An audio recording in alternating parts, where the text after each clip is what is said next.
8th May. I began to fear as I wrote in this book that I was getting too diffuse. But now I am glad that I went into detail from the first, for there is something so strange about this place and all in it that I cannot but feel uneasy. I wish I were safe out of it, or that I had never come.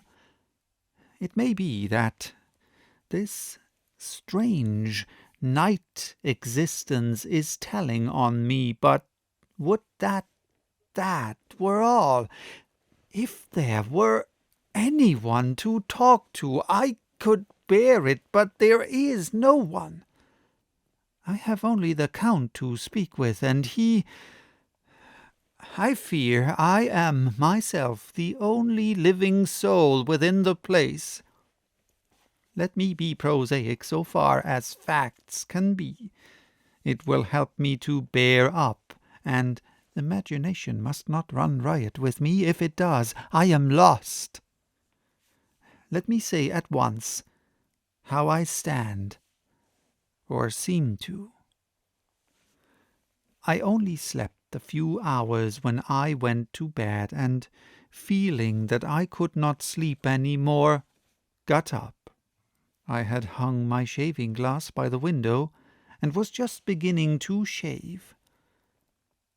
Suddenly I felt a hand on my shoulder, and heard the Count's voice saying to me, "Good morning." I started, for it amazed me that I had not seen him since the reflection of the glass covered the whole room behind me. In starting I had cut myself slightly, but did not notice it at the moment.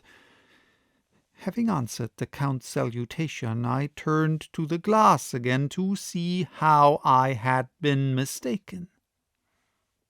This time there could be no error, for the man was close to me, and I could see him over my shoulder. But there was no reflection of him in the mirror. The whole room behind me was displayed, but there was no sign of a man in it except myself. This was startling, and coming on the top of so many strange things was beginning to increase that vague feeling of uneasiness which I always have when the Count is near. But at the instant I saw that the cut had bled a little, and the blood was trickling over my chin. I laid down the razor, turning as I did so half round to look for some sticking plaster. When the Count saw my face, his eyes blazed with a sort of demoniac fury, and he suddenly made a grab at my throat. I drew away, and his hand touched the string of beads which held the crucifix. It made an instant change in him, for the fury passed so quickly that I could hardly believe that it was ever there.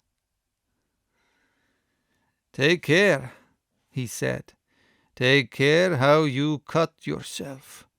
It is more dangerous than you think in this country."